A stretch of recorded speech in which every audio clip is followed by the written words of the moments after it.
Pasta al forno con besciamella, pistacchio e speck croccante, un primo piatto davvero semplicissimo, perfetto per la domenica. Tagliamo a fiammiferi lo speck. Mettiamo lo speck in padella e lo facciamo diventare croccante.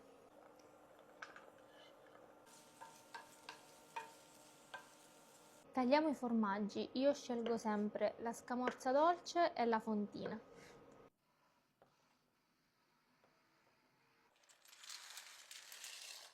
Aggiungiamo il pesto di pistacchi alla besciamella. Scoliamo la pasta molto al dente in padella. Ora versiamo la besciamella al pistacchio.